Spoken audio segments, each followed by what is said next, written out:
Good day, believers gang. How are you? Wherever you are, wishing you well. So, this video is a recap of what happened last week. This just concluded trading week, April 12th to April 17th. It's the weekend, and this is just a follow up video as regards what happened. So, it all started from our pre market analysis.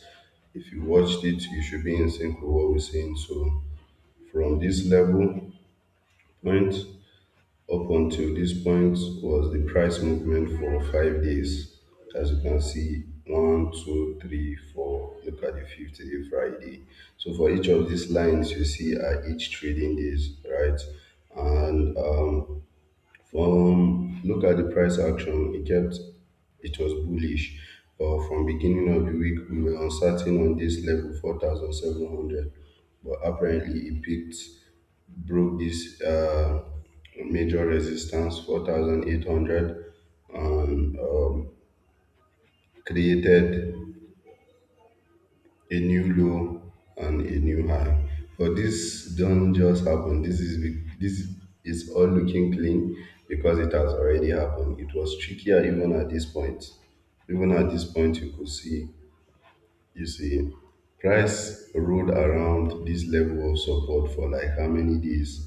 1, 2, 3 days. It was on the third day that we had a major reaction because from our previous analysis we did, we said if price breaks for 800, we're going to be hoping on it. It's going to turn to our support and buy, which was the idea.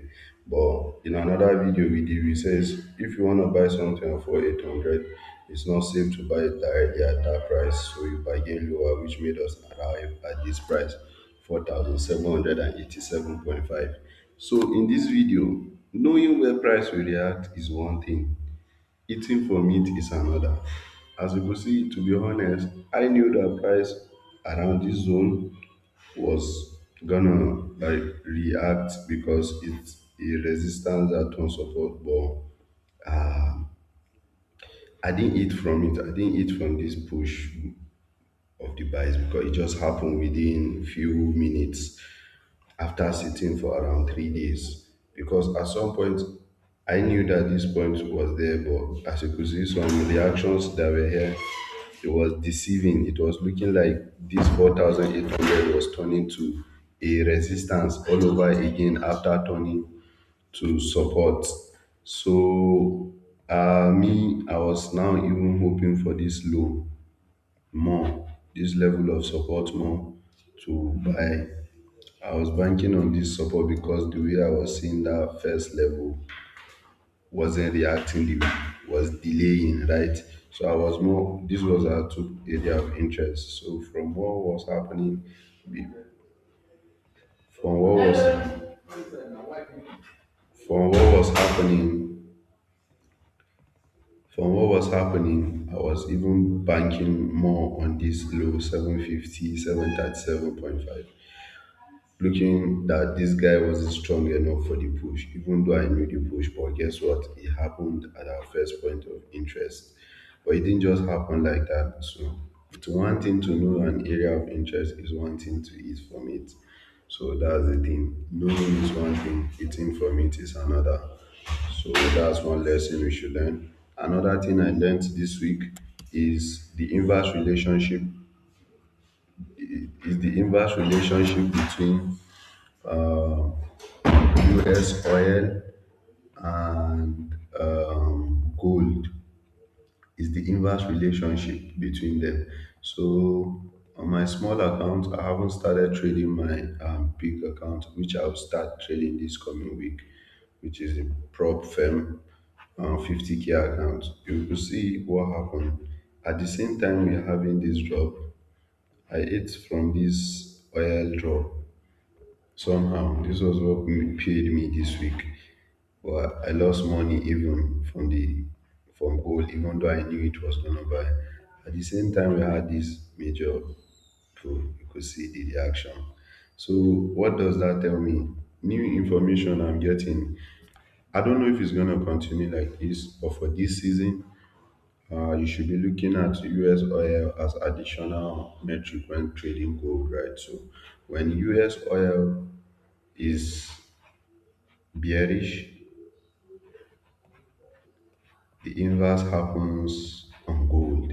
So what has been happening macro fundamentally, for those of you who don't know, usually when there are war and unrest like this, gold tends to push to be very bullish. But in this season, it has been tricky. Why? Because it hasn't having something to do with the Strait of Hormuz, and it has to do with oil. So the demand on oil is higher. So whenever we see gold dropping, it means investors are pulling out their money from gold, and the next thing they are buying is US oil. So anytime you see gold on a bullish move, we should be looking at, okay, investors are moving their money from US oil and buying gold, and vice versa. That's how it has been happening.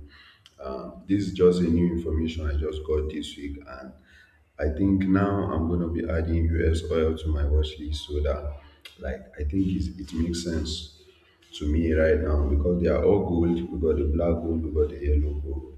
So currently, as it stands, Iran, Israel, US are coming to some terms, and there's some sort of peace going on. That's why the price of oil is dropping. We don't know for how long this will continue, and that's why we see that gold is wanting to start pushing up to the upside. So we're gonna do a separate video for analyzing for the new week. But this is just some intels information. I think it will be helpful to someone out there to know. So before now, I used to check DXY for the inverse relationship of the price movement of gold, right? But these days, the DXY doesn't do justice like that, right? So US oil is clean, just technically. I didn't even use any fundamentals, but I still caught the drop because the drop was clean on US oil. So for this week, we don't know where it will be going. And yeah, I'm gonna be reading up some fundamentals to just keep in check for the new week. But basically, last week we were just checking gold until on Thursday, Friday when I started checking US oil again. Though it's been on my watch list, but I don't trade it that often. But I see now why I need to as hedge, trading it as hedge against anything that happens on my gold position. So I hope you pick one or two and look at patience. Price was riding around the zone. We thought it was going to buy for like 1, 2, 3 days. It was on the final day, like not up to 15 minutes or up to an hour. We had this major drop. So patience is very important. You gotta watch, you gotta watch, you gotta watch, and you know, hopefully the right move happens with you and you don't miss this ride. Well, I missed this ride because I was hoping on this second area of interest more, and that was what made me miss this push to the upside, right? So, lesson learned, I still came out on top regardless of me missing this.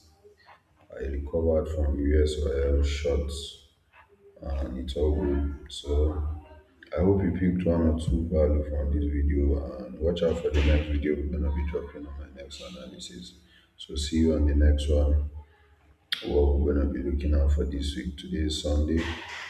Market is gonna be opening in some few hours. So hit the like and subscribe button if you haven't. And peace.